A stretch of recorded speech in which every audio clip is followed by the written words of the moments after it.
நல்லவர். கடந்த 2 மாதங்கள் தெய்வம் நம்மோடு கூட இருந்து நம்மை நடத்தினார். நம்முடைய தேவைகளை சந்தித்தார்.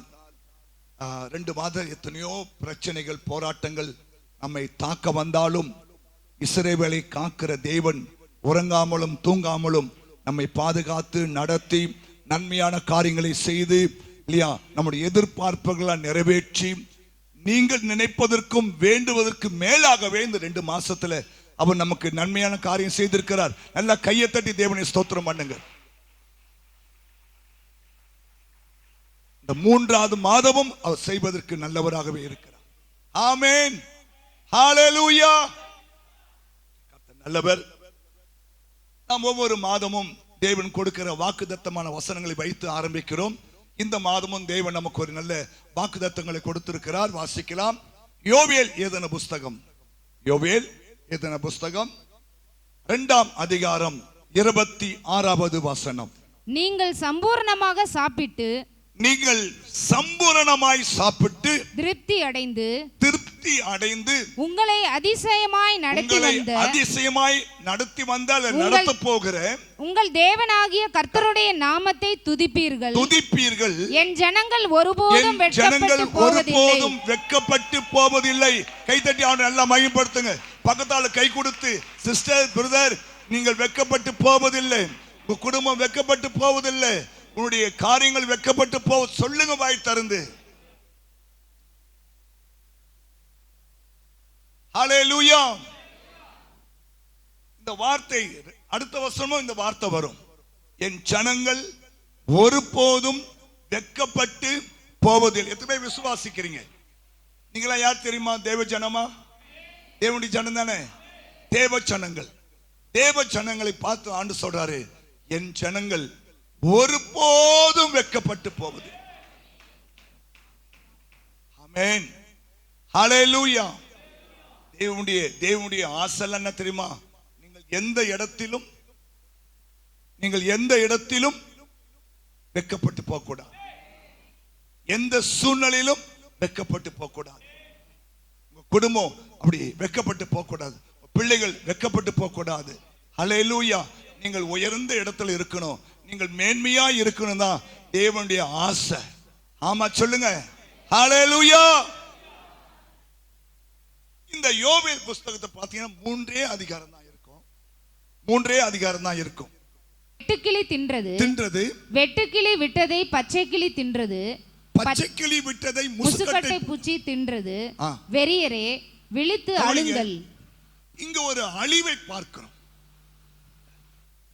தேவனாலே அனுப்பப்பட்ட ஒரு அழிவு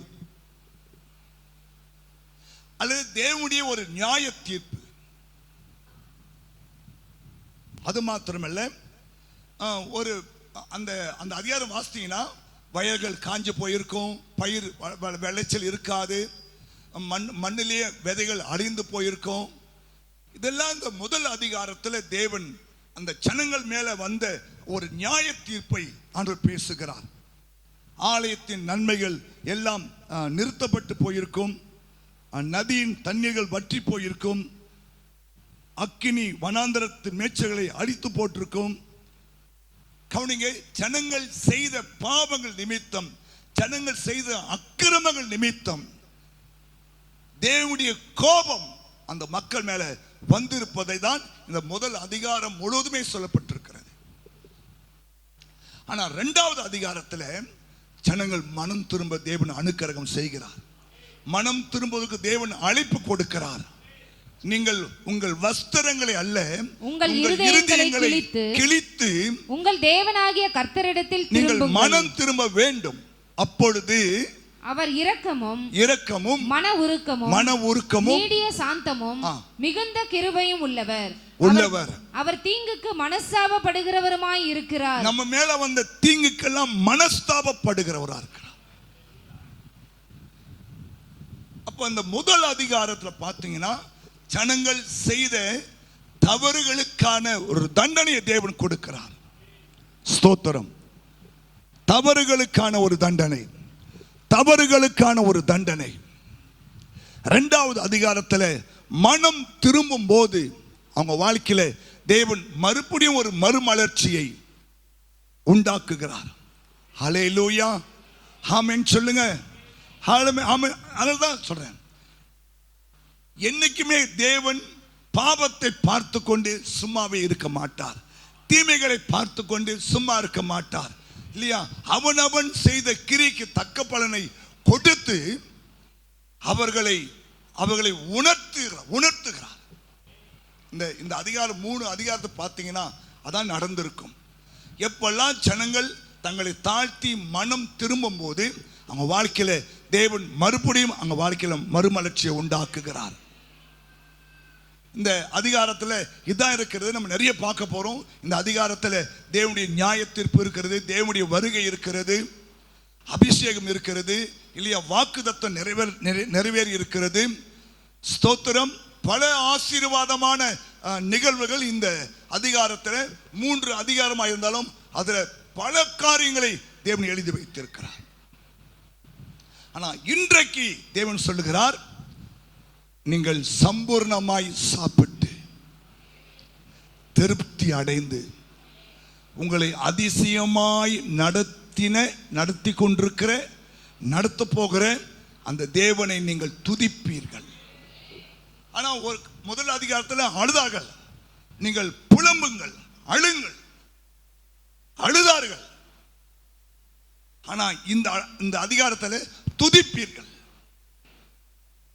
ஆமா சொல்லுங்க, என் ஜனம் ஒரு போதும் வெட்கப்பட்டு. ஆமென் சொல்லுங்க. அதனால்தான் நம்ம ஆண்டவர் அடிக்கிறார், காயம் கட்டுகிறார், நன்மைகளை செய்கிறார். அப்போ இந்த அதிகாரத்தை பார்த்தீங்கன்னா மனம் திரும்புதலுக்கு தேவன் முக்கியத்துவம் கொடுக்கிறார். எப்பெல்லாம் நம்ம மனம் திரும்பி ஆண்டவருடைய சமூகத்தை நோக்கி பார்க்கிறோமோ அப்பெல்லாம் தேவ சமூகத்திலிருந்து ஒரு தேவனுடைய ஆசீர்வாதம் நம்மேல் கடந்து வருவதை நாம் பார்க்கிறோம். ஆமென். என் ஜனம் ஒருபோதும் வெட்கப்பட்டு போவதில்லை. அதனால தைரியமா இருங்க. நீங்க தேவ ஜனம் என்பதை தேவன் சொல்லுகிறார். தேவ ஜனமா இருந்தாலும் இந்த நாள் வரைக்கும் உங்க வாழ்க்கையில பலவிதமான வெட்கத்தோடு கூட அவமானங்களோடு கூட இல்லையா, தலை நிமிர முடியாத அளவுக்கு உங்க வாழ்க்கையில பல பிரச்சனைகள், போராட்டங்கள், கஷ்டங்கள் வந்து கிறிஸ்தவன் என்று சொல்றது கூட உங்களுக்கு தைரியம் இல்லாத அளவுக்கு நீங்க இருந்திருக்கலாம். ஆமா சொல்லுங்க. ஆனா ஸ்தோத்திரம், ஆண்டவர் சொல்றாரு, நீங்கள் மனம் திரும்பி மறுபடியும் அவர் முகத்தை நோக்கி பார்க்கும்போது இல்லையா, தேவன் அது எல்லாவற்றையும் மாற்றி அற்புதம் செய்வதற்கு தேவன் வல்லவராய் இருக்கிறார். ஆமென் சொல்லுங்க. ஹல்லேலூயா, ஸ்தோத்திரம். வாசிக்கலாம். நீங்கள் இந்த மாசம் வெட்கப்பட்டு போவதில்லை. ஏன் தெரியுமா? ஏன் தெரியுமா? ஒன்று, இத்தனை தேவ தண்டனைகள் இருந்தும் உங்கள் நம்பிக்கை இன்னும் வீண் போகாமல், உங்கள் நம்பிக்கை இன்னும் உங்கள் வாழ்க்கையில இருக்கிறபடினாலே கர்த்தர் அந்த நம்பிக்கையை நினைத்து உங்களை ஆசீர்வதிப்பார்.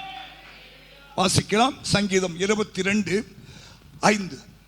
சங்கீதம் 22:5. உம்மை நோக்கி கூப்பிட்டு தப்பினார்கள். உம்மை நம்பி அவர்கள் வெட்கப்பட்டு போகாத. கை தட்டுங்க பார்க்கலாம். கையை தட்டுங்க, கையை தட்டணும். கர்த்தருடைய வாக்குத்தத்தம் உன்னை நோக்கி வரும்போதெல்லாம் நீங்க கையை தட்டி மகிமைப்படுத்தணும். ஆமா, ஏன்னா கவனிங்க, ஆபிரகாம் நம்புவதற்கு ஏதுவில்லாத இருந்தும், கவனிக்கணும், நம்புவதற்கு ஏதுவில்லாத இருந்தும் அவன் நம்பிக்கையோடு விசுவாசித்தான். ஆமென். இந்த மாதம் உங்க பிரச்சனை மாறும், உங்க கஷ்டம் மாறும். இந்த மாதம் நல்ல செய்தி வரும்.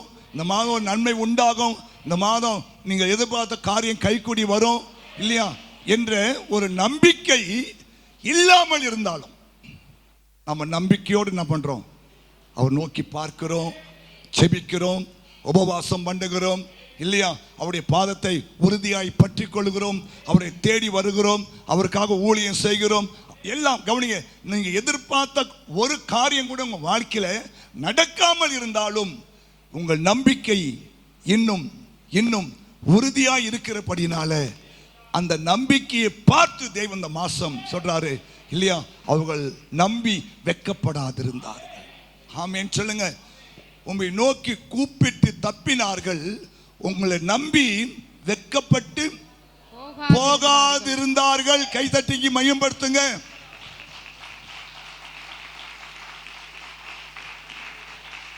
உங்க வாழ்க்கையில வந்து சின்ன ஒரு கடுகு அளவு அந்த நம்பிக்கை இருந்தா கூட போதும். ஆமென். இந்த 3வது மாசத்துல அந்த நம்பிக்கையோடு செபிக்க ஆரம்பிங்க, அந்த நம்பிக்கையோடு செயல்பட ஆரம்பிங்க, அந்த நம்பிக்கையோடு முயற்சி எடுங்க, அந்த நம்பிக்கையோடு தேவனை தேடுங்க, அந்த நம்பிக்கையோடு நல்ல வேதம் வாசி ஜெபம் பண்ணுங்க, அந்த நம்பிக்கையோடு செயல்படுங்க.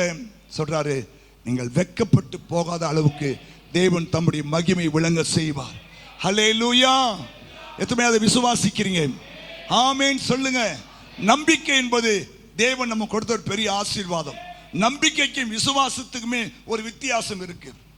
நம்பிக்கை என்றால் கவனிங்க எதிர்காலம், விசுவாசம் என்றால் நிகழ்காலம். நம்பிக்கை என்றால் எதிர்காலம். ஹல்லேலூயா. புரியுதா? நம்பிக்கை என்றால் எதிர்காலம். நாளையா இருக்கலாம், நாளை மறுநாளா இருக்கலாம் இல்லையா, இந்த மாசத்துடைய முதல் வாரமா இருக்கலாம், 2வது வாரமா இருக்கலாம், 3வது வாரமா இருக்கலாம், 4வது மாதமா இருக்கலாம், 5வது வாரமா இருக்கலாம், தெரியாது. அது நம்பிக்கை. ஹல்லேலூயா. விசுவாசம். நீ என்னை ஆசீர்வதிச்சா உன்னை விட மாட்டாண்டவரே, அது நம்முடைய விசுவாசம். ஆமென் சொல்லுங்களேன். அப்போ நல்லா புரிஞ்சுங்க, நம்பிக்கை உங்களை வெட்கப்படுது. அதனால தான் நீங்க இவ்வளவு பேர் வந்திருக்கீங்க. இன்னும் உங்களுக்கு நம்பிக்கை இருக்கு இல்லையா? ஆமா, இந்த ஆண்டவரை நோக்கி பார்ப்போம். இந்த 3வது மாசமாவது நமக்கு ஒரு விடிவு காலம் வராதா இல்லையா? உன் சுகவாழ்வு சீக்கிரமா துளிர்க்காதா இல்லையா? ஒரு விடிவு வராதா? ஒரு மாற்றம் வராதா இல்லையா? ஒரு துளிர் இல்லையா, ஈசாயின் அடி மரத்திலிருந்து ஒரு துளிர் எழும்பாதா? ஆமென் சொல்லுங்க இல்லையா? ஆமா, இந்த கோல் துளிர்க்காதா? இந்த மாறாவின் கசப்பு மதுரமாய் மாறாதா? கர்த்தர் என்னை நினைக்க மாட்டாரா?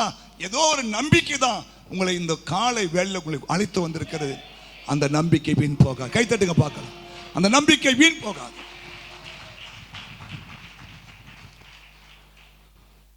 நான் அடிக்கடி சொல்ற ஒரு காரியம், அவர் இருதயத்தை பார்க்கிறவர். அவர் இருதயத்தை பார்க்கிறவர். உங்க இருதயத்தில் அந்த ஒரு கடுகு அளவு அந்த நம்பிக்கை இல்லையா இருக்கும்போது அந்த நம்பிக்கை உங்களை ஒரு நாளும் வெட்கப்படுத்தாது. ஆமென் சொல்லுங்க. ஹல்லேலூயா. வாசிக்கலாம் சங்கீதம் 25:2. சங்கீதம் 25. என் தேவனே உம்மை நம்பி இருக்கிறேன், என் தேவனே உம்மை நம்பி இருக்கிறேன், நான் வெட்கப்பட்டு போகாதபடி செய்யும், என் சத்துருக்கள் என்னை மேற்கொண்டு மகிழ விடாதேயும். இது தாவீது ராஜா ஒரு செபிக்கிறார். தாவீதுடைய சங்கீதம் முழுசா பார்த்தீங்கன்னா ஜெபம் கலந்து இருக்கும். என் தேவனே சொல்லுங்க, என் தேவனே. ஏன்னா அவர் விட்டால் நமக்கு வேற வழி இல்லை. என் தேவனே உம்மை நான் நம்பி இருக்கிறேன், நான் வெட்கப்பட்டு போக கூடாதுப்பா. அண்டர்லைன் பண்ணிக்கோங்க, நான் வெட்கப்பட்டு போக கூடாதுப்பா. ஆண்டவரே நான் வெட்கப்பட்டு போக கூடாது. ஜெபம் பண்ணுங்க, ஜெபம் பண்ணுங்க. என் தேவனே உம்மை நம்பி இருக்கிறேன், நான் வெட்கப்பட்டு போகாதபடிக்கு செய்யும், என் சத்துருக்கள் என்னை மேற்கொண்டு மகிழ விடாதேயும். இப்போ நம்ம வெட்கப்பட்டு நிற்கும் போது நம்ம சத்து தானே சந்தோஷப்படுறான்.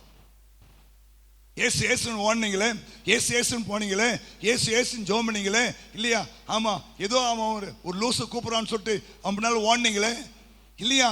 சத்துரு வெட்கப்படுறான் இல்லையா? சத்துரு வெட்கப்படுத்துறான் இல்லையா? இந்த மாசம் சொல்றாரு, என் சத்துருக்கள் என்னை மேற்கொண்டு மகிழ விடாதேயும் ஆண்டவரே. இதெல்லாம் நீங்க ஜெபமா ஏறெடுக்கணும் ஆண்டவர் சமூகத்தில். சத்துரு என்னை மேற்கொள்ள கூடாதுப்பா. ஏன்னா கவனிங்க, அது நம்ம ஆண்டவர் நமக்கு அற்புதம் செய்கிறவர். புரியுதா? புரியுதா? புரியுதா? அப்போ கவனிங்க, தாவீது சொல்றாரு, தெய்வமே நான் வெட்கப்பட்டு போகாதபடி எனக்கு உதவி செய்யும். ஹல்லேலூயா. முதலாவது உங்கள் சத்துருக்கள் உங்களை மேற்கொண்டு மகிழாதபடிக்கு இந்த மாசத்துல கர்த்தர் ஒரு அற்புதம் செய்வார். எந்த விதத்திலும் இல்லையா, சத்துருக்கள் உங்களை மேற்கொள்ள தேவன் அனுமதிக்க மாட்டார். இதை சொல்லி ஜெபம் பண்ணுங்க. என் சத்துருக்கள் என்னை மேற்கொண்டு மகிழ ஒட்டாதிரும் ஆண்டவரே. ஆமென். ஹல்லேலூயா. இரண்டாவது 20, அதே 25 20. என் ஆத்துமாவை காப்பாற்றி என்னை விடுவியும். ஆத்துமாவை காப்பாற்றும் என்னை விடுவியும். என்னை விடுவியும். நான் வெட்கப்பட்டு போகாதபடி செய்யும். உம்மை நம்பி இருக்கிறேன். ஆமென். என் ஆத்துமாவை காப்பாற்றும். கவனிங்க, இந்த ஆத்துமா ரொம்ப அவசியம். இந்த ஆத்துமா ரொம்ப அவசியம்.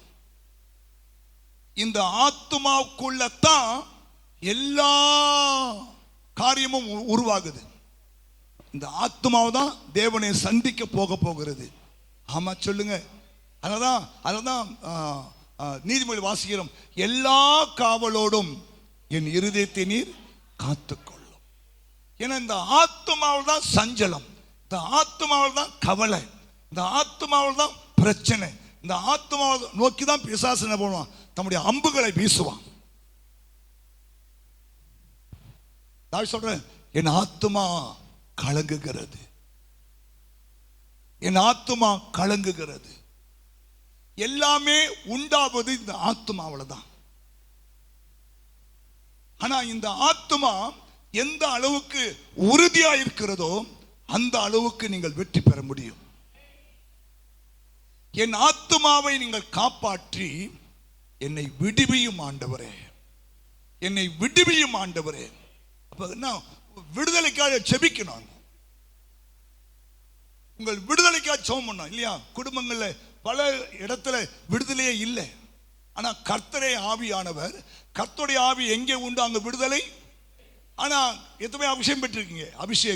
அபிஷேகம் பெற்றவர்களாம் கை உயர்த்தி காட்டுங்க பார்க்கலாம். ஆமா, உங்க மேல இருக்கிற அந்த அபிஷேகம் இல்லையா உங்களுக்கு விடுதலை கொண்டு வரும். ஆமா சொல்லுங்க, ஹல்லேலூயா.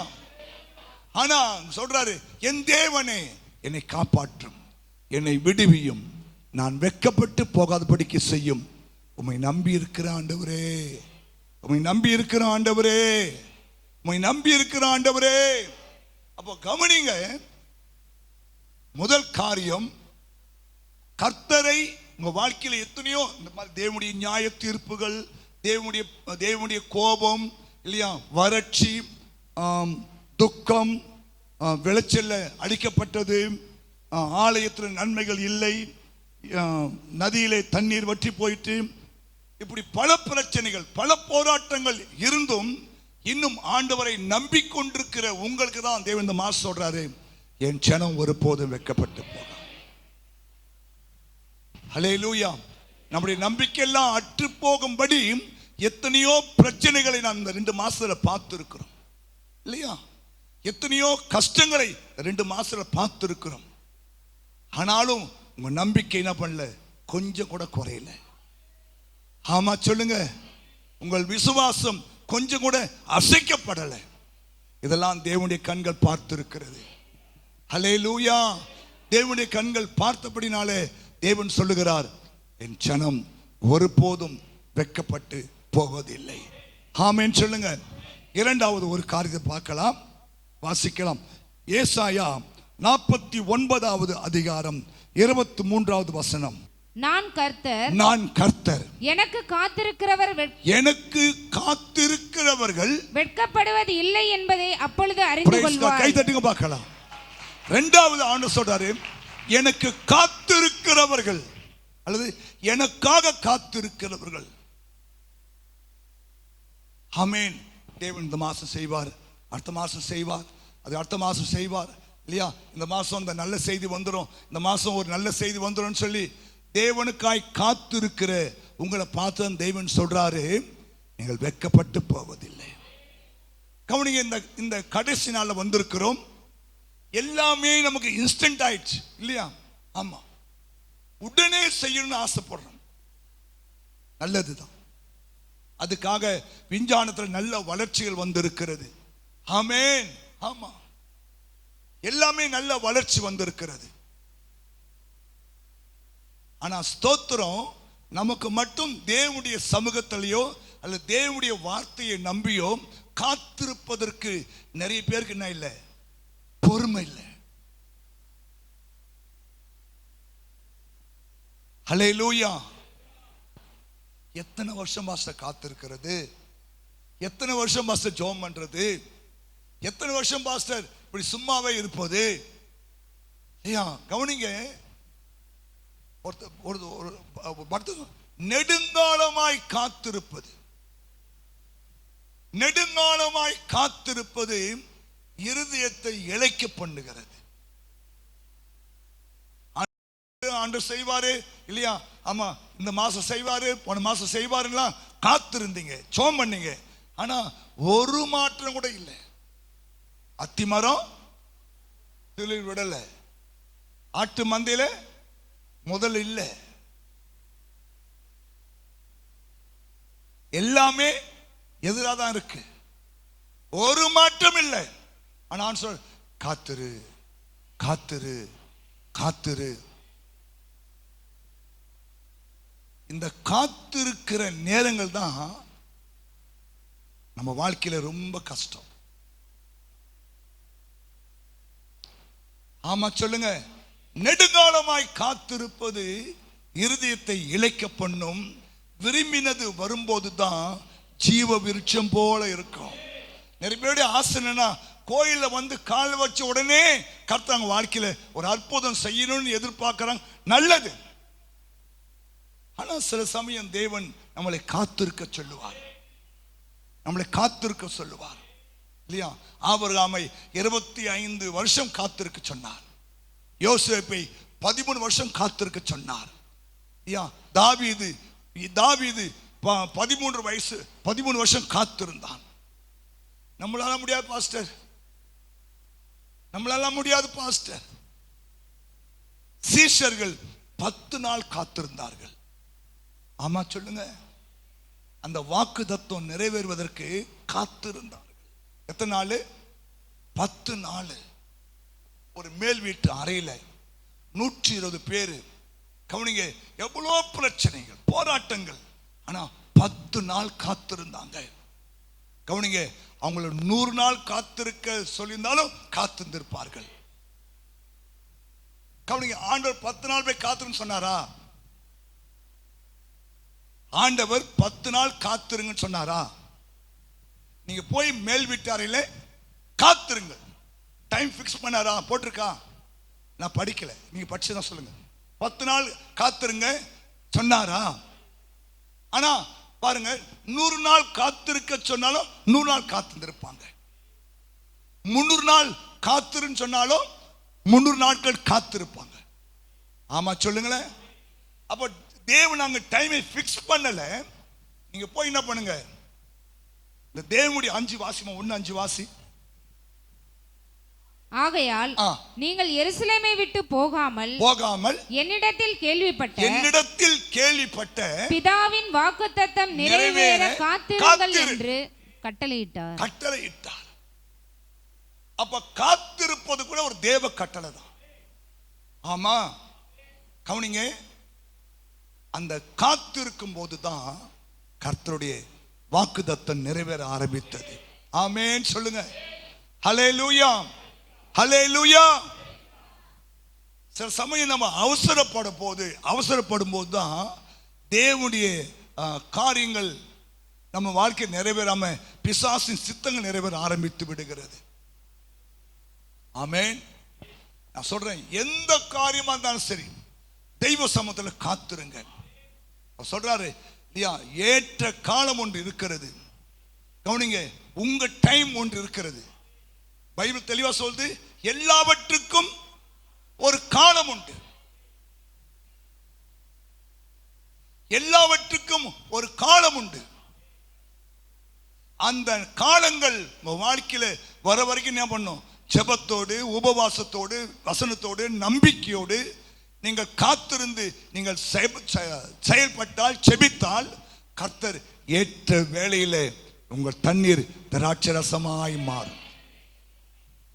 ஆமா கவனிங்க, நம்மால் காத்திருப்பதும் கிடையாது, ஜெபம் பண்றதும் கிடையாது இல்லையா, தோத்திரம் ஆண்டவர் தேடுறதும் கிடையாது, ஒன்றும் கிடையாது. நான் மட்டும் காத்திருக்கிறேன் இல்லை இல்லை. கவனிங்க, கர்த்தருடைய நேரத்தை கூட நீங்க உங்களுடைய ஜெபமும் உங்களுடைய ஆவிக்குரிய வாழ்க்கையும் இல்லையா, ஒரு 10 வருஷம் பின்னாடி நடக்க வேண்டிய காரியம் வந்தாலும் உங்களுடைய உண்மையை பார்த்து உத்தமத்தை பார்த்து சீக்கிரத்திலே நியாயம் செய்வதற்கு தேவன் வல்லவராய் இருக்கிறார். ஆமா, ஹல்லேலூயா. காத்திருங்க, காத்திருங்க. காத்திருக்கிறவர்கள் புது பலன் அடைவார்கள். காத்திருக்கிறவர்கள் புது பலன் அடைவார்கள். செட்டைகளை அடித்து உயரே எழும்புவார்கள் இல்லையா. ஓடினாலும் இளைப்படைய மாட்டாங்க, நடந்தாலும் சொந்து போக மாட்டாங்க. ஏன்? ஒரு புது பலன் வந்துடும் அவங்களுக்குள்ள. காத்திருக்கும் போது ஒரு புது பலன். ஆமா, சொல்லுங்க. நீங்கள் கர்த்தருடைய சமூகத்தில் காத்திருக்கிற நேரங்கள்லாம் உங்களை ஆண்டவர் புது பலத்தால் இடை கட்டுவார். உங்களை விசுவாச வாழ்க்கையில ஸ்திரப்படுத்துவார், நம்பிக்கையிலே உறுதிப்படுத்துவார். ஆமென் சொல்லுங்க. ஹல்லேலூயா.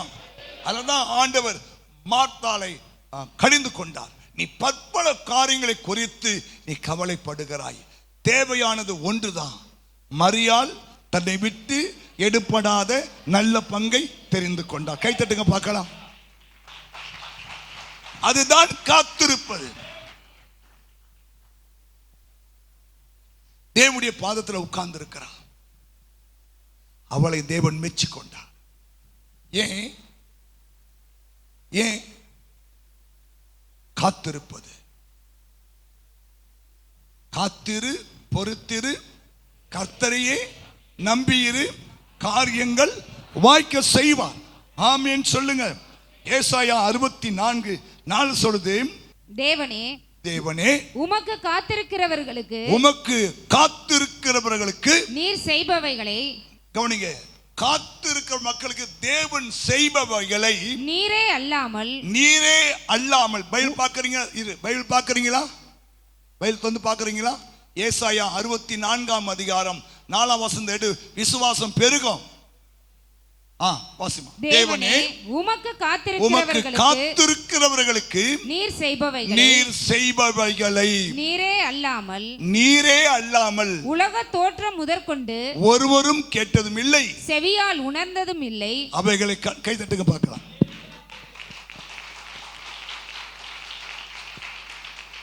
தேவனுக்காய் காத்திருக்கிற மக்களுக்கு தேவன் செய்கிறவைகளை யாருமே பார்க்க முடியாதான். ஆமா சொல்லுங்க. உங்க வாழ்க்கையில இது வரைக்கும் நடந்த சில காரியத்தில் கொஞ்சம் நினைச்சு பாருங்களேன். அது இந்த வார்த்தையின்படி நீரே அல்லாமல் உலக தோற்றம் முதற்கொண்டு ஒருவரும் கேட்டதும் இல்லை, செவியால் உணர்ந்ததும் இல்லை, அவைகளை கண்டதும் இல்லை. கவனிங்க, நீங்க தேவனுக்காய் காத்திருந்தீங்க, ஜெபம் பண்ணீங்க, உபவாசம் பண்ணீங்க, உங்க வாழ்க்கையில நடந்த சில காரியங்கள் இல்லையா, ஸ்தோத்திரம், அது ஒரு ஆச்சரியமா இருந்திருக்கும். தாவீது ராஜா சொல்றார் இல்லையா, ஆகாதென்று தள்ளப்பட்ட கல்லு மூளைக்கு தலைக்கல்லாயிற்று, அது கர்த்தராலே ஆயிற்று, என் கண்களுக்கு ஆச்சரியமாயிருக்கு. கவனிங்க, சில காரியங்கள் பாருங்க, தேவன் செய்து ஆச்சரியமா இருக்கும். இந்த மாசம் ஒரு ஆச்சரியம் உனக்கு உண்டு. ஹல்லேலூயா.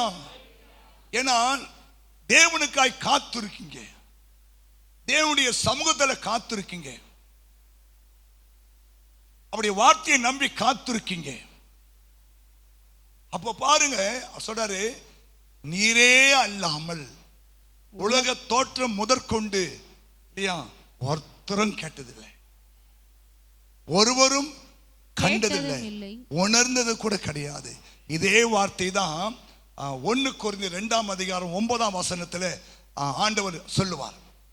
தேவனிடத்திலே அன்பு கூறுகிறவர்களுக்கு, தேவன் தம்மில் அன்பு கூறுகிறவர்களுக்கு ஆயத்தம் பண்ணினவைகளை, ஆயத்தம் பண்ணி வைத்திருக்கிறவைகளை கண் காணவும் இல்லை, காது கேட்கவும் இல்லை, இல்லை, அவைகள் மனுஷருடைய இருதயத்தில் இதே வார்த்தை அங்க ஆவியானவர் கொஞ்சம் மாற்றி எழுதுகிறார். கவனிங்க, காத்திருப்பதுனா என்ன? அவர்கிட்ட அன்பு கூறுவது. அன்பு கூறுவவங்க தான் தேவ சபையில் காத்திருக்க முடியும். ஹல்லேலூயா, ஹல்லேலூயா. எழுதியிருப்படி தேவன் தம்மில் அன்பு கூறுகிறவர்களுக்கு ஆயத்தம் பண்ணி இருக்கிறார். ஆமென் சொல்லுங்க. தேவன் ஆயத்தம் பண்ணி இருக்கிறார். யாருக்கு? தேவனிடத்தில் அன்பு கூர்ந்து காத்திருக்கிற மக்களுக்கு தேவன் ஆயத்தம் பண்ணி வைத்திருக்கிறவைகளை உங்க கண் காணல, காது கேட்கல, அவைகள் மனுஷனுடைய இருதயத்தில் கூட தோன்றவில்லை. ஆமென் சொல்லுங்க. இந்த மாசம் ஏன் நீ வெட்கப்பட்டு போக மாட்டேன்னு சொல்றன்னா, ஐயா, தேவனிடத்தில் அன்பு கூர்ந்து கொண்டிருக்கிற உங்க வாழ்க்கையில தேவன் ஒரு காரியத்தை ஆயத்தம் பண்ணி வச்சிருக்கிறார். ஆயத்தம் பண்ணி வச்சிருக்கிறார். அது உன் கண்ணுக்கு இன்னும் புலப்படலை இல்லையா? அது உன்னுடைய காதுகள் கேட்கல இல்லையா? உன் இதயத்தில் கூட அது என்ன இல்லை, தோன்றல. ஆனா எல்லாவற்றையும் தேவன் தம்முடைய ஆழங்களிலே அதை வைத்திருக்கிறார். புரியுதா? அதெல்லாம் நீங்க என்ன பண்ண, ஜெபத்தோட நோண்டி எடுக்கணும், எல்லாத்தையும் ஜெபத்தோடு செயல்படணும். ஆமா சொல்லுங்க. புரியுதா? அப்போ காத்திருக்கிற மக்களுக்கு அவர் செய்பவைகளை நீரே அல்லாமல் வேறு ஒருத்தரும் அதை பார்க்க முடியாது. ஆமேன். விசுவாசிங்க. இந்த மாசம் கர்த்தர் அப்படி உங்களுக்கு செய்யும்படியாய், உங்களுக்கு அவர் செயல்படும்படியாய் ஜெபம் பண்ணுங்க. புரியுதா? புரியுதா? தொடர்ந்து இந்த வசனம் வாசிமா. நமக்கோ தேவன் அவைகளை தம்முடைய ஆவியினாலே வெளிப்படுத்தினார். அந்த ஆவியானவர் எல்லாவற்றையும் தேவனுடைய ஆழங்களையும் ஆராய்ந்திருக்கிறார். ஆமென், அல்லேலூயா. தேவன் கவனிங்க, தமது ஆவியினாலே அதை வெளிப்படுத்துவார். ஆமா சொல்லுங்க. அதனால சொல்றேன், கொஞ்ச நேரம் நீங்க ஆண்டோடு கூட பரிசுத்த ஆவியில நிறைஞ்சு சோமணி பாருங்க. சோமணி பாருங்க. ஒரு தரிசனம் உண்டாகும், ஒரு திட்டம் உண்டாகும், ஒரு நோக்கம் உண்டாகும். நீங்க போக வேண்டிய வழியை தேவன் கிருபையாய் காட்டுவார், தடைகளை உடைப்பார், அற்புதங்களை செய்வார். ஏன்னா தேவனோ, நமக்கோ தேவன் அவைகளை தமது ஆவியினாலே வெளிப்படுத்தினார். அந்த ஆவியானவர் எல்லாவற்றையும் தேவனுடைய ஆழங்களையும் அறிந்திருக்கிறார். ஆமென் சொல்லுங்க. தேவனுடைய ஆழங்களிலே இருக்கிற அந்த ரகசியங்களை தேவ ஆவியான ஒருவர் தான் உணர்வார். புரியுதா? புரியுதா? தேவன் உங்களுக்கு ஆயத்தம் பண்ணி வைத்திருக்கிற ஆசீர்வாத நன்மைகளை இல்லையா, அது நீங்க தான் என்ன பண்ணும். கவனிங்க, நான் இந்த ஊழியத்துக்கு வரும்போதெல்லாம் இதெல்லாம் எங்க தோன்றவே இல்லை. வாடகை இடம் எடுத்து நடத்தணும், கேஎஸ்சி கிரவுண்ட்ல. அப்புறம் வேற இன்னொரு இடத்துக்கு போனோம், அப்புறம் இங்க வந்தோம். கவனிங்க, இப்படிப்பட்ட ஆசீர்வாதங்கள் இல்லையா. நம்ம ஒரு இடம் வாங்குவோம், பின்னாடி பார்க்கிங் ஒரு இடம் வாங்குவோம். இதெல்லாம் என்னுடைய ஆவியில, என்னுடைய சிந்தனையில, என்னுடைய எண்ணங்கள்ல கூட தோன்றல. ஆனா இதெல்லாம் தேவனுடைய ஆழங்களில இருப்பதெல்லாம் தேவன் உணர்த்தினார். செபித்தோம், உபவாசித்தோம், கர்த்தரை நோக்கி மன்றாடினோம். ஆண்டவர் அந்த ஆழத்திலிருந்து எடுத்து இதெல்லாம் கொடுத்து கொண்டிருக்கிறார். கர்த்தருக்காய் காத்திருக்கிற உங்களுக்கு கர்த்தர் இந்த மாசம் தம்முடைய அனாதி தீர்மானத்தின்படி தம்முடைய ஆழத்தில் இருந்து இல்லையா, அந்த ஆசீர்வாதமான நம்ம அது உங்களுக்கு ஆயத்தம் பண்ணி வைத்திருக்கிறவைகளை உங்களுக்கு தேவன் அற்புதமாய் செய்வார். நம்புறீங்களா? ஆண்டவரை மேம்படுத்த பார்க்கலாம். மூன்றாவது ஏசாயா 29:22. ஏசாயா 29:22. ஆகையால் ஆபிரகாமை மீட்டுக்கொண்ட கர்த்தர் யாக்கோபின் வம்சத்தை குறித்து, கவனிங்க, உங்க வம்சத்தை குறித்து ஆபிரகாமுடைய வம்சம் தான் யாக்கோபு. யாக்கோபின் வம்சம் தான் 12 கோத்திரங்கள். ஹல்லேலூயா. அப்போ உங்கள் வம்சங்களை குறித்து தேவனுக்கு ஒரு திட்டம் இருக்கிறது. ஆமா, அதுதான் அந்த யோவேல் 1ஆம் அதிகாரத்தில் 2-3 உங்க பிள்ளைகளுக்கு என்ன பண்ணுங்க சொல்லுங்க. இதன் செய்தியை, இந்த செய்தியை உங்கள் பிள்ளைகளுக்கு தெரிவியுங்கள். உங்கள் பிள்ளைகளுக்கு தெரிவிங்கள். இதை உங்கள் பிள்ளைகள் தங்கள் பிள்ளைகளுக்கும் அவர்கள் தங்கள் பிள்ளைகளுக்கும் சந்ததியாருக்கும் தெரிவிக்க கடவர்கள். ஏன் நம்ம நிறைய சமயம் நம்முடைய பிள்ளைகளுக்கு சொல்ல வேண்டியவை இன்னும் சரியா சொல்லல. கவனிங்க, தேவனுக்கு நம்ம மேலேயும் ஒரு அக்கறை இருக்கு, நம்முடைய சந்ததி மேலேயும் ஒரு அக்கறை இருக்கிறது. ஹல்லேலூயா. ஆமா, அதனால்தான் பைபிள் நிறைய இடத்துல பிள்ளையாண்டானை நடத்த வேண்டும் விதத்தில் நடத்து, அவன் முதிர் வயதில் விடாது இருப்பான், பெருமை பயன்படுத்து, இல்லையா, அறிவுரை சொல்லுங்கள், இல்லையா, நல்ல காரியம் செய்யுங்கள். இதெல்லாம் ஆண்டவர் ஏன் சொல்றா தெரியுமா? நம்முடைய சந்ததி மேலே ஆபிரகாமை மீட்டு கொண்ட கர்த்தர், ஆபிரகாமை மீட்டு கொண்ட கர்த்தர் யாக்கோபின் வம்சத்தாருக்கு குறித்து, வம்சத்தாரை குறித்து இனி யாக்கோபு வெட்கப்படுவது இல்லை, இனி அவன் முகம் செத்து போவதும் இல்லை. கை தட்டுங்க பார்க்கலாம்.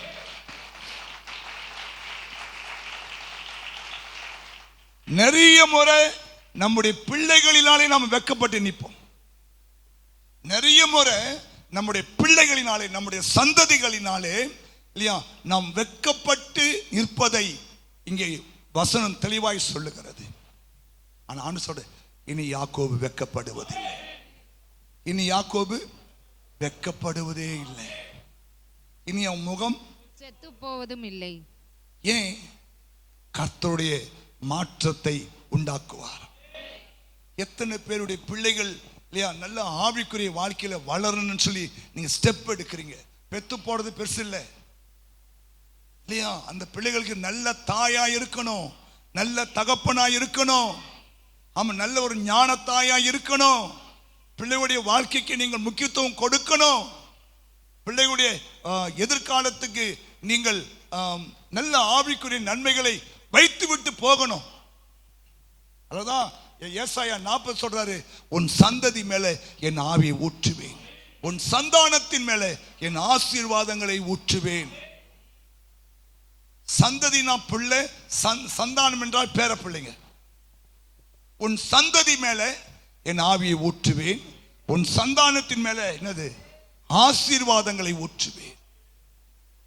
கவனிங்க, ஆண்டவர் சொல்றாரு, இல்லையா, என் ஜனம் வெட்கப்பட்டு போகாது. ஏன்? அவர் நம்முடைய சந்ததி மேலே தம் ஆவியை ஊற்றுகிறார், நம்முடைய சந்தானத்தின் மேலே அவர் தம்முடைய ஆசீர்வாதங்களை ஊற்றுகிறார். ஆமென் சொல்லுங்க. விசுவாசிக்கிறீங்களா? இனி யாக்கோபு வெட்கப்படுவதில்லை, இனி யாக்கோபு வெட்கப்படுவதில்லை. சொல்லட்டுமா? உங்களாலேயோ உங்க பிள்ளைகளினாலேயோ உங்க சந்ததினாலேயோ நீங்கள் வெட்கப்பட்டு, இல்லையா, ஆமா, ஒரு சந்ததி அவரை சேவிக்கும், அது தலைமுறை தலைமுறைக்கும் தேவ சந்ததி எனப்படும் என்று வேதம் தெளிவாய் சொல்லுகிறது. உங்க சந்ததி தெய்வத்தை சேவிக்கும். எதுவுமே அப்படி ஆசைப்படுங்க, என் சந்ததி தேவனை சேவிக்கணும் பாஸ்டர். விசுவாசிங்க, சந்ததியே இல்லை, எங்க சரி உண்டாகும், உருவாகும், உருவாகும், உருவாகும், உருவாகும். உங்க சந்ததி தெய்வத்தை சேவிக்கணும், அதாங்க பெரிய ஆசீர்வாதம். உங்க பிள்ளை கலெக்டர் ஆகணும், உங்க பிள்ளை ஐஏஎஸ் ஆகணும், அதெல்லாம் ஆசை இருந்தாலும் என் பிள்ளை தேவனை சேவிக்கணும், என் சந்ததி தேவனுக்கு புரோச்சனமா இருக்கணும், என் சந்ததி ஆண்டவருக்கு மகிமையா இருக்கணும். அப்படி நீ விசுவாசிச்சினா கர்த்தர் மேல அந்த ஆசீர்வாதமான மழையை பெய்ய பண்ணுவா. ஹல்லேலூயா. நமக்கு எத்தனை பிள்ளை கொடுத்தாலும் அத்தனை பிள்ளையும் ஊழியம் செய்யணும்னு ஒரு ஆசைப்பட்டா, இல்லையா, தேவனுடைய இருதயம் ரொம்ப சந்தோஷப்படும். ஆமென். ஏன்னா அவருடைய ஏக்கம் அதுதான். அறுப்பு மிகுதி, வேலையாட்களோ இல்லை, அறுவடைக்கு எச்சமான நாட்களை அனுப்பும்படி அவரை வேண்டிக் கொள்ளுங்கன்னு இயேசுநாதர் அந்த துக்கத்தோடு அந்த ஜெபத்தை ஏறெடுக்கிறார். ஆமா சொல்லுங்க, இனி யாக்கோபு வெட்கப்படுவது இல்லை. ஏன்னா உங்க சந்ததியை குறித்து, என்னுடைய சந்ததியை குறித்து ஒரு நோக்கம் தேவனுக்கு இருக்கிறது. அதனால்தான் மல்கியார் 2:5 சொல்றாரு, அவர் ஒருவனை அல்லவா படைத்தார், ஆவி அவரிடத்திலே பரிபூர்ணமா இருந்ததே, ஏன் ஒருவனை படைத்தார்? தேவ பக்தி உள்ள சந்ததியை பெரும்படித்தானே தேவன் ஆயிரக்கணக்கான லட்சக்கணக்கான ஆதாமை ஏவாளை உருவாக்கி இருக்கலாம். ஆனா ஒருவனே தான் தேவன் படைத்தார். அவனுடைய விலா எலும்பிலிருந்து இல்லையா ஒரு ஏவாளை உண்டாக்கினான். ஏன் தெரியுமா? ஒரு தேவ பக்தி உள்ள சந்ததி இந்த உலகத்தை ஆள வேண்டும். ஆமென் சொல்லுங்களேன். இந்த நாள் வரைக்கும் இந்த உலகத்துல தேவனுடைய சுவிசேஷம் இல்லையா செயல்பட்டு கொண்டிருக்குன்னா அது காரணம் தேவன் ஏற்படுத்தின அந்த பக்தி உள்ள சந்ததிகள் தான். ஆமா சொல்லுங்க. ஆமாங்க, அந்த பக்தி உள்ள சந்ததி தான் இந்த நாள் வரைக்கும்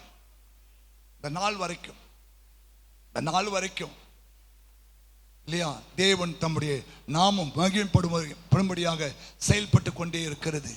ஆமென் சொல்லுங்க. அப்போ இனி யாக்கோபு வெட்கப்படுவதில்லை. தைரியமா சொல்லு, ஆண்டவரே இனி எனக்கு ஒரு சந்ததி தந்தீங்கன்னா இல்லையா அத்தனை சந்ததி உமக்கே கொடுப்பான் ஆண்டவரே. இல்லையா நம்ம அண்ணால் மாதிரி பொருத்தனை பண்ணுங்க. இந்த சபைக்கு வர ஒருத்தர் கூட சந்ததி இல்லாம இருக்கவே கூடாது. எத்தனை வயசானாலும் சரி அற்புதம் நடக்கணும். எத்தனை வயசானாலும் சரி அற்புதம் நடக்கணும்.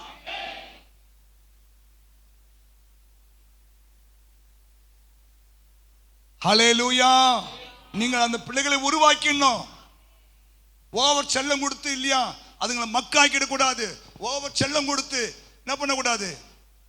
அவைகளை தேவனுக்கு அப்புரோஜனமாய் மாற்றக்கூடாது. உங்களுடைய கவனம் எல்லாம் இந்த சந்ததி கர்த்தரை சேவிக்கணும், என் சந்ததி கர்த்தரை புரோஜனமா இருக்கணும். அப்படி நீங்க தீர்மானம் எடுத்தா உங்க குடும்பம், உங்க சந்ததி, பிள்ளைங்கள் ஒரு நாளும் வெட்கப்பட்டு போகாத அளவுக்கு தேவன் தம்முடைய அற்புதத்தை வெளிப்படுத்துவார். கவனிங்க, அதற்கும் ஒரு ஒரு செக் ஆண்டு வைக்கிறார். வேர் பரிசுத்தமா இருந்தாதான் கிளைகளும் பரிசுத்தமா. எத்தனை பேர் பிள்ளைங்க பரிசுத்தமா இருக்கணும்னு ஆசைப்படுறீங்க? உங்க பிள்ளைங்களாம் பரிசுத்தமா இருக்கணும், தேவனுக்கு பிரியமா இருக்கணும், தேவனுக்கு ஊழியம் செய்யணும், தேவனுக்கு இல்லையா தோள் கொடுக்கணும்னு நீங்க ஆசைப்பட்டீங்கன்னா கவனிங்க, நீங்க தான் மரம், பிள்ளைங்க தான் வேறு, கிளைகள். ஆனா பேசுவது வேர் பரிசுத்தமா இருக்கணும்.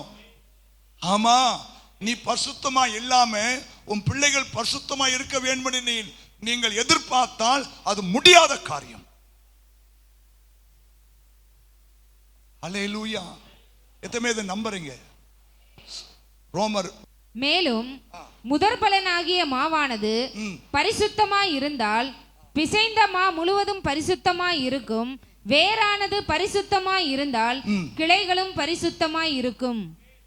சில கிளைகள் முறித்து போடப்பட்டிருக்கு, காட்டொளி வரும் நீ அவைகளை இருந்த இடத்தில் ஒட்ட வைக்கப்பட்டு ஒலிவ மரத்தின் வேருக்கும் சாரத்துக்கும் உடன் பங்காளியாய் இருந்தாயானால் நீ அந்த கிளைகளுக்கு விரோதமாய் பெருமை பாராட்டாதே. பெருமை பாராட்டுவேயானால் நீ வேரை சுமக்காமல் வேர் உன்னை சுமக்கிறது என்று நினைத்துக்கொள். அல்லேலூயா. அப்ப கவனிக்கணும், இனி யாக்கோபு வெட்கப்பட்டு போவதில்லை, இனி அவன் முகம் செத்து போவதில்லைன்னா என்ன அர்த்தம்னா, இன்னைக்கு நிறைய குடும்பத்துல பார்த்தீங்கன்னா இல்லையா அவங்க முகம் செத்து போயிருக்க காரணம் பிள்ளைகள், சந்ததி. ஆமா சொல்லுங்க. இந்த மாஸ்டர் சொல்றாரு இல்லையா, உங்க வாழ்க்கையில தீர்மானம் எடுங்க, ஒப்பு கொடுங்க. நீ பரிசுத்தமா இருந்தாதான் உன் பிள்ளை பரிசுத்தமா இருக்கும். நீ பரிசுத்தமா இல்லைன்னா கிளைகள் பரிசுத்தமா இருக்காது. பிசைந்த மா பரிசுத்தமா இருந்தனாதான் மொத்த மாவும் பரிசுத்தமா இருக்கும். கொஞ்சம் பிசைஞ்ச மாவுல இல்லையா ஒரே ஒரு சொட்டு நீ பாயசனம் கலந்துடு, மொத்தமாவும் பாயசனா மாறிடும். புரியுதா இல்லையா? ஆமா. அப்போ நம்ம வாழ்க்கை ரொம்ப அவசியம். தேவன் மனுஷன் பார்க்கறானா இல்லை, பாஸ்டர் பார்க்கறாங்களா இல்லை, தெய்வம் ஒருத்தர் உன்னை பார்த்து கொண்டே இருக்கிறார். ஆனா உன் ஜெபம் என்ன? என் பிள்ளைகளை நீ அப்படி ஆக்கும், இப்படி ஆக்கும், அப்படி செய்ய இல்ல, முடியாது. ரட்சிக்கப்படக்கூடாது கரை ஒன்றும் கொடுக்கல, கேட்கக்கூடாது செய்ய ஒன்றும் மந்தமாகல. ஆமா சொல்லுங்க. அப்போ ஆண்டவர் உங்க சந்ததி மேல தம் ஆவியை ஊற்றணும். உங்க சந்தானத்தின் மேல தங்கள் ஆசீர்வாதத்தை ஊற்றணும்னா நீங்கள் முயற்சி எடுக்கணும். ஹல்லேலூயா, ஹல்லேலூயா. அந்த வசனத்துக்கு கீழே வாசிங்க பார்க்கலாம். நீங்க இந்த 29. அவன் என் கரங்களின் செயலாகிய அவன் என் கரத்தின் செயலாகிய தன் பிள்ளைகளை தன் நடுவிலே பிள்ளைகள் யாரு? காணும்போது. பிள்ளைகள் யாரு? தேவனுடைய கரத்தின் செயல். பிள்ளைகள் யாரு? எங்க வசந்த பாருங்க, பிள்ளைகள் யாரு? என் கரத்தின் செயல். பிள்ளைகள் யாரு? என் கரத்தின் செயல். தன் பிள்ளைகளை தன் நடுவிலே காணும்போது என் நாமத்தை பரிசுத்தப்படுத்துவார்கள். அப்ப கரத்தின் செயல், பரிசுத்தத்துக்கும் தேவனுடைய கரத்தின் செயலுக்கும் ஒரு தொடர்பு இருக்கிறது. ஆமா சொல்லுங்களேன். அப்போ அவன் என் கரங்களின் செயலாகிய தன் பிள்ளைகளை. அப்ப கர்த்தருடைய செயல் எது? பிள்ளைகள். அதனாலதான் உங்க பிள்ளைகளை நாய, பேய, பிசாசு, பூதம் சொன்னா அவர் கோபம் வந்துடும். நீங்க உங்க பிள்ளைகளை எப்படி திட்டுவீங்க? டீசெண்டா திட்டுவீங்களா? எதுவும் உங்க பிள்ளைகளை டீசெண்டா திட்டி இருக்கீங்க? கர்த்தருடைய கரத்தின் செயல் அது. பிள்ளைகள் கர்த்தரால் வரும் சுதந்திரம். புரியுதா? புரியுதா? நீங்க நிறைய பேர் ஏன் வெட்கப்பட்டு நிக்கிறீங்கன்னா பிள்ளைகள் தான் காரணம். கவனிங்க. அவன் என் கரங்களின் செயலாகிய தன் பிள்ளைகளை தன் நடுவிலே காணும்போது என் நாமத்தை பரிசுத்தப்படுத்துவார்கள். நீங்க உங்க பிள்ளையை பார்க்கும் போதெல்லாம் நீ உன்னை பரிசுத்தப்படுத்தணும். நீங்க உங்க பிள்ளைகளை பார்க்கும் போதெல்லாம் ஆண்டவரே என்னை இன்னும் ஒரு விசை பரிசுத்தப்படுத்தும், என்னை இன்னும் ஒரு விசை பரிசுத்தப்படுத்தும். பரிசுத்தப்படுத்துவார்கள். யாக்கோபின் பரிசுத்தரை அவர்கள் பரிசுத்தப்படுத்தி இஸ்ரவேலின் தேவனுக்கு பயப்படுவார்கள். இல்லனா பிள்ளைகள் மூலமாகவே உங்களுக்கு வெட்கமும் அவமானங்களும் நிந்தனைகளும் துன்பங்களும் வர ஆரம்பித்து விடும். நிறைய குடும்பத்தில் பாருங்க, ஏன் இந்த பிள்ளையை பெற்றோம்ன்ற ஒரு ஒரு ஒரு ஒரு கசப்பு உள்ளத்துல இருக்கும். அப்படி யாரா இருக்கீங்களா? ஆமா பாஸ்டர், ஏன் நான் பெத்துன்னு தெரியல, 2 கல்லை பெத்து போட்டுதான் கூட நல்லா இருந்திருக்கும் இல்லையா? தண்ணியை வச்சிருந்தா கூட 2 இளநீ கொடுக்க நேரம். இதால எந்த பிரயோஜனமே இல்லை பாஸ்டர். காரணம் என்னன்னா, நீங்க கரத்தின் செயலாகிய அந்த பிள்ளைகளை பார்க்கும் போதெல்லாம் நீங்கள் உங்களை பரிசுத்தப்படுத்தணும்.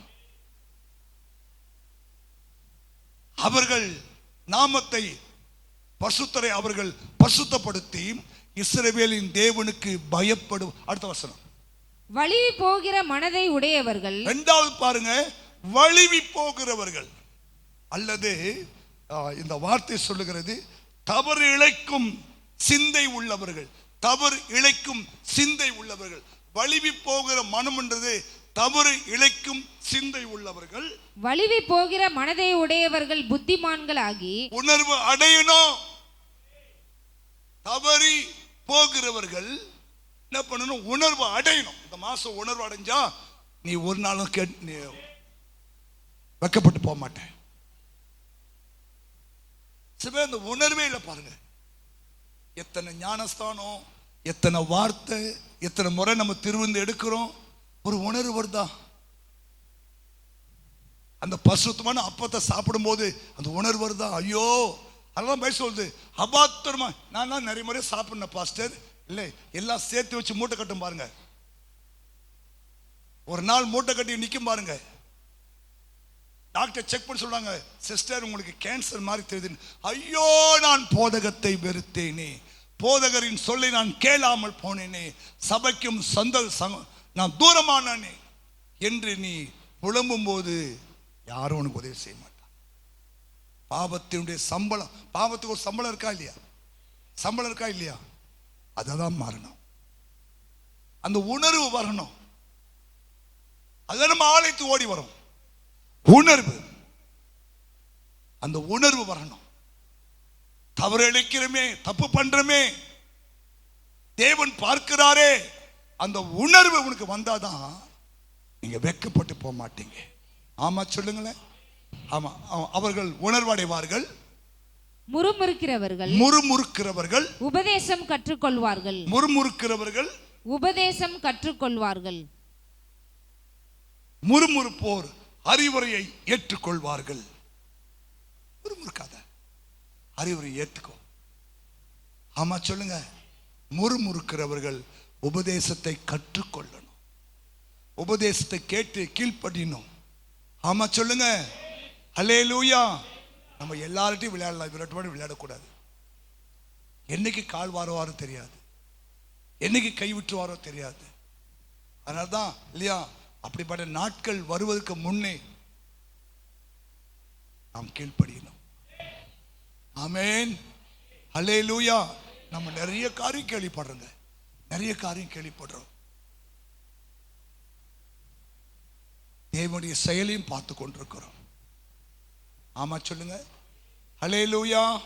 அப்போ இனி யாக்கோபு வெட்கப்படுவதில்லை, இனி அவன் முகம் செத்து போவதும் இல்லை. ஏன்?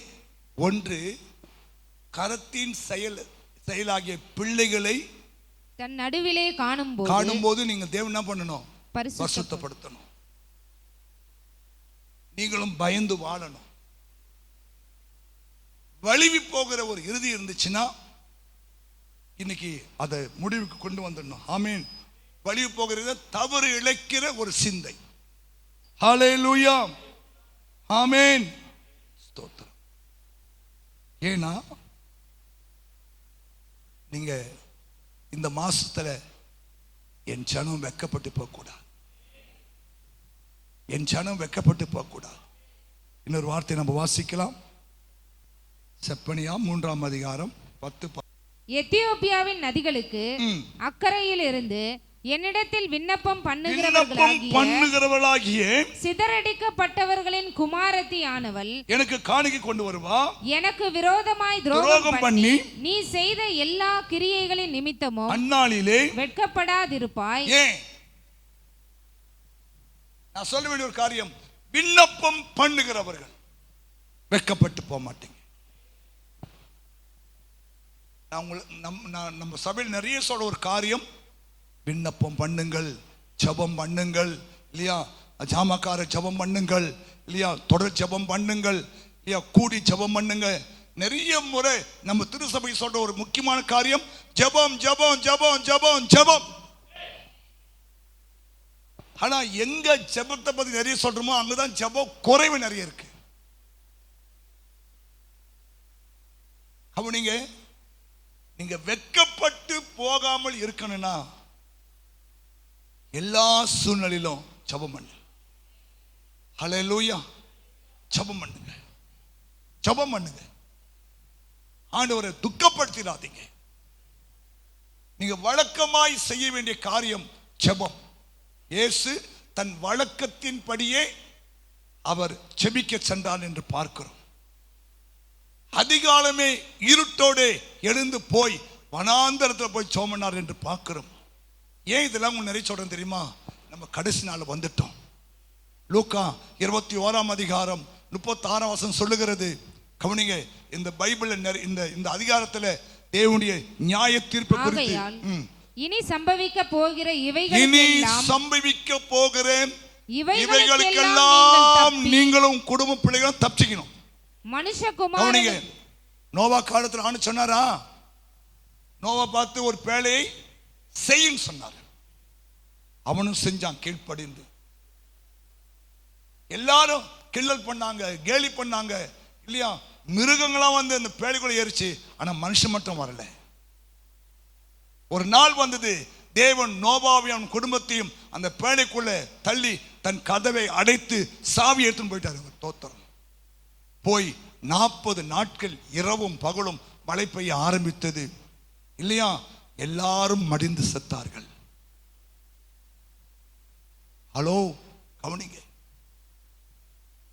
ஆனா சொன்னாரு, நோவா காலத்திலே நடந்தது போலவே மனுஷகுமாரன் காலத்திலும் நடக்கும். பெண் கொண்டு பெண் கொடுத்து குடித்து புசித்து ஜலப்பிரளயம் வந்து வாரிக்கொண்டு போக மட்டும் உணராதிருந்தார்கள். தயவு செய்து நம்ம சபையாருக்கு அந்த நிலைமெல்லாம் வரக்கூடாது. ஆமா சொல்லுங்க. ஹல்லேலூயா. சொல்றாரு, ஆகையால் இனி சம்பவிக்க போகிறேன் இவைகளுக்கெல்லாம் அது சொல்லப்பட்ட காரியம் எல்லாம் நீங்க தப்பிக்கணும். நீங்க வாலிபனா இருக்கலாம், வாலிப பிள்ளையா இருக்கலாம், படிக்கிற பிள்ளையா இருக்கலாம், குழந்தையா இருக்கலாம், கவனிங்க, புருஷரா இருக்கலாம், இல்லையா நீங்க கலெக்டரா கூட இருக்கலாம், நீங்க பெரிய அதிகாரியா இருக்கலாம், ஏன் முதலமைச்சரா கூட இருக்கலாம். நீங்களும் தப்பித்துக் கொள்ள வேண்டும். அல்லேலூயா. ஆமா, வசனம் எல்லாருக்கும் ஒண்ணு. பிரதம மந்திரிக்கும் இந்த வசனம் சூட் ஆகும். ஏன் ட்ரம்புக்கு கூட இந்த வசனம் சூட் ஆகும். ஏன்? அவரும் தப்பிக்க வேண்டும். அவரும் தப்பித்து மனுஷகுமாரனுக்கு முன்பாக நிற்க பாத்திரவான்களாய் எண்ணப்படுவதற்கு எப்போதும் ஜெபம் பண்ணி விழித்திருங்கள் என்றார். இது இயேசு சொன்ன ஒரு வார்த்தை. நம்ம எப்படி இருக்கணும்? விழிப்பா இருக்கணும், ஜெபம் பண்ணணும். ஆமா, சொல்லுங்க. போன மாசம் நீங்க செஞ்ச ஜெபத்தை விட இந்த மாசம் உங்க ஜெபத்துல ஒரு அரை மணி நேரம் 1 மணி நேரம் கூடணும். போன மாசம் நீங்க செஞ்ச ஊழியத்தை விட இந்த மாசம் நிறைய செய்யணும். ஆமா, சொல்லுங்க. போன மாசம் நீங்கள் வேதம் வாசித்த இந்த மாசம் அதிகமாய் வாசித்து தியானிக்க ஆரம்பிக்கணும். சில பேர் வேத புஸ்தகம் எடுத்து எத்தனையோ மாதங்கள் ஆகிறது. கடமைக்காக படிச்சு தூரம் போட்டுறது இல்ல இல்ல இல்ல.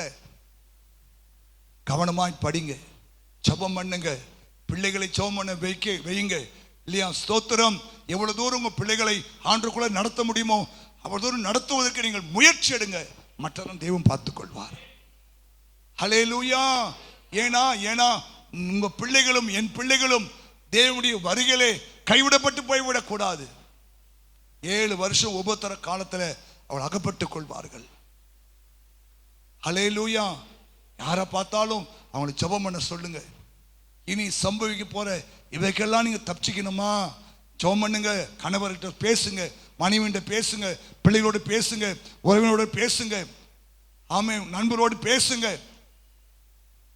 ஏனா அதுக்கு தப்பித்துக் கொள்ள ஒரு நாள் முடியாது. கீழ்ப்படிந்தால் ஒளியே உங்களுக்கு அந்த பேழைக்குள்ள பிரவேசிக்கிற பாக்கியம் கிடைக்காது. விண்ணப்பம் பண்ணுங்கள், விண்ணப்பம் பண்ணுங்கள். நீங்க வெட்கப்பட்டு போக மாட்டீங்க. அல்லேலூயா. ஆமா, உங்க வாழ்க்கையில எவ்வளவு பெரிய சோதனைகளை பிசாசு கொண்டு வந்தாலும் சரி, உங்க ஜெபங்கள் அதை மாற்றிவிடும். 1 கொரிந்தியர் 10 சொல்றாரு, மனுஷனுக்கு நேரிட சோதனை அல்லாமல் வேற சோதனை உனக்கு நேரிடவில்லை, தேவன் உண்மை உள்ளவராய் இருக்கிறார். உங்கள் திராணிக்கு மேலாக உங்க திராணிக்கு மேலாக நீங்கள் சோதிக்கப்படுகிறதற்கு அவர் இடம் கொடாமல் அதுக்கு தப்பித்துக் கொள்ளும் வழியை உங்களுக்கு உண்டாக்குவார். நமக்கு தேவை என்னது? தப்பிச்சுக்கிறதுக்கு ஒரு வழி.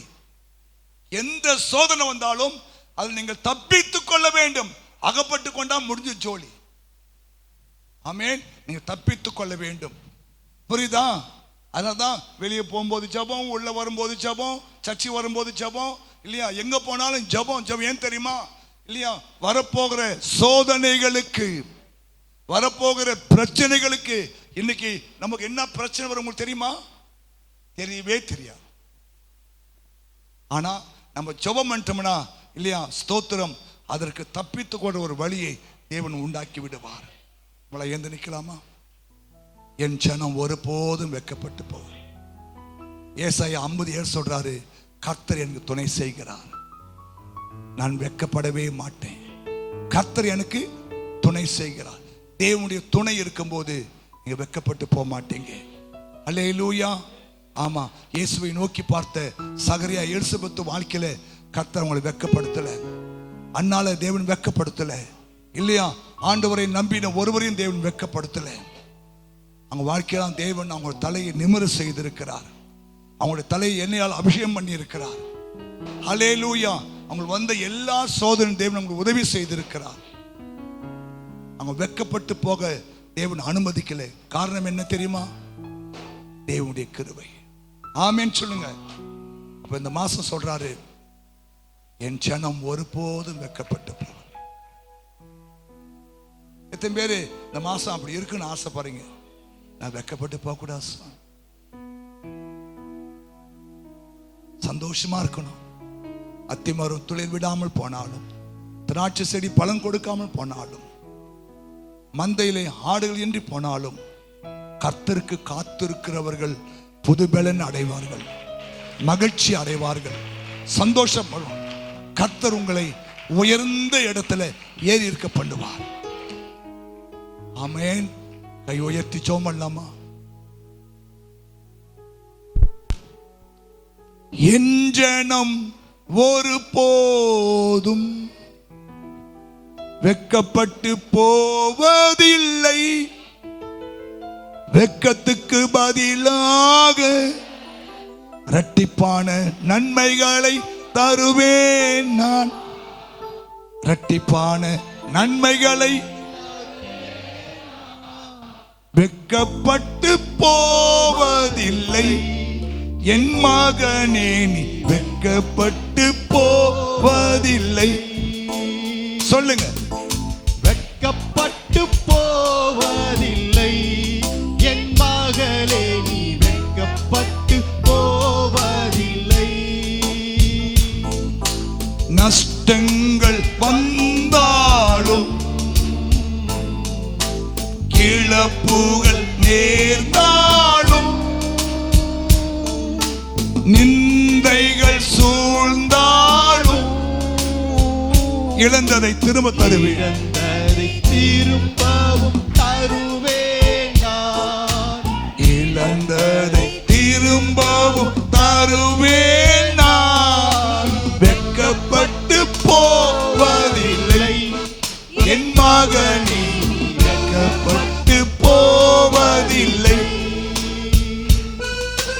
வெட்கப்பட்டு போவதில்லை என் மகளே, நீ வெட்கப்பட்டு போவதில்லை. ஆமென். பரலோக பிதாவே, உம்முடைய குமாரன் இயேசுவின் நாமத்திலே இந்த நல்ல நாளுக்காய் ஸ்தோத்திரம். இந்த நாளை நீர் காண செய்த கிருபைக்காய் நன்றி அப்பா. இந்த நாளிலும் கூட நீர் கொண்டு வந்த மக்களுக்காய் ஸ்தோத்திரம். இந்த பிள்ளைகள் ஆண்டவரே உம்முடைய வார்த்தையை கேட்டு இருக்கிறார்கள், ஜெபித்து இருக்கிறார்கள் ஐயா. உம்முடைய வார்த்தையின்படியே காணிக்கை கொடுத்திருக்கிறார்கள் ஆண்டவரே ஸ்தோத்திரம்.